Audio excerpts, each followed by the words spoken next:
Dalam bentuk adaptasinya, ikan bluefish hidup di perairan laut dangkal yang masih bisa menembus cahaya matahari. Ikan ini berada di kedalaman laut sekitar 94-95 meter kedalaman laut.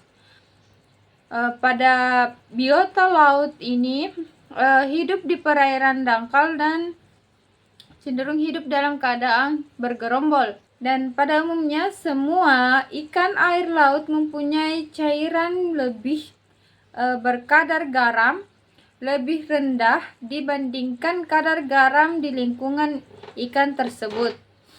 Mengapa? Karena dengan cara itulah lebih rendah dibandingkan kadar garam di lingkungannya, dan ikan tersebut beradaptasi dengan cara selalu meminum dan mengeluarkan urin sangat sedikit.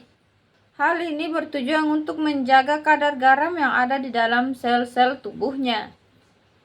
Baik, yang kedua yaitu pada zona twinglet pada perairan kedalaman 201 meter ke bawah.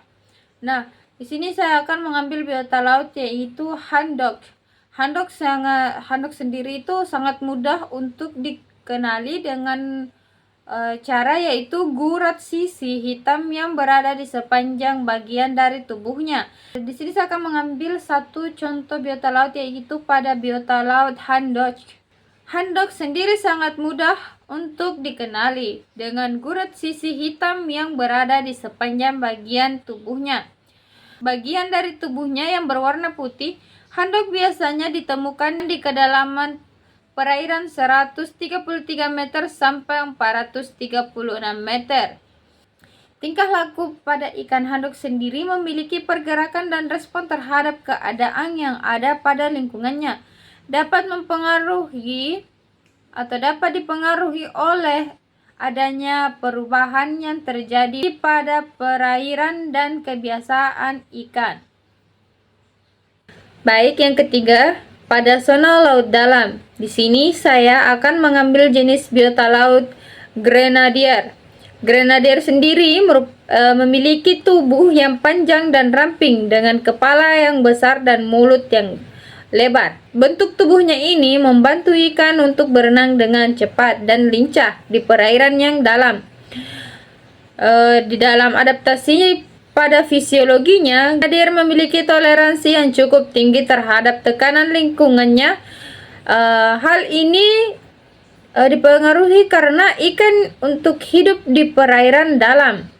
Pada ikan grenadier sendiri merupakan predator malam hari, di mana ikan ini menggunakan kemampuannya yang tajam untuk mencari mangsa di perairan yang gelap.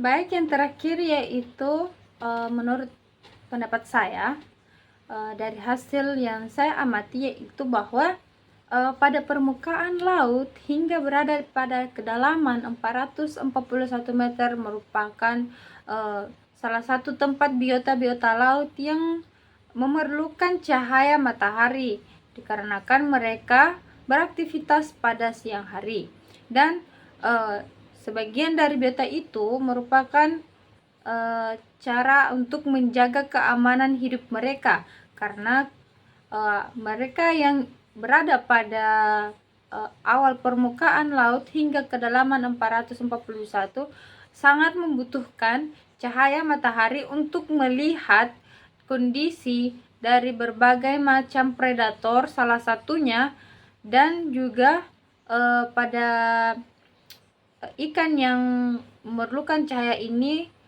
dia gunakan juga sebagai salah satu sarana untuk mencari makanan. Nah, selanjutnya pada kita terus memasuki kedalaman dari 8.371 biota yang hanya mampu hidup, yang tidak begitu banyak di dalamnya, dan salah satunya yaitu Chux L dan biota lainnya. Dan biota ini mampu bertahan hidup di perairan yang sangat gelap karena sudah memasuki kedalaman 8.371, dan memang mereka hidupnya di perairan yang gelap. Nah, selanjutnya kita memasuki pada kedalaman 10.324 meter kedalaman. Dalam biota ini tidak banyak yang mampu hidup di perairan yang sangat dalam ini. Dan hanya ada beberapa biota laut saja. Salah satunya itu biota Hadal amphipod. Nah, itulah tadi hasil paparan yang bisa saya sampaikan. Cukup sekian dari saya. Assalamualaikum warahmatullahi wabarakatuh.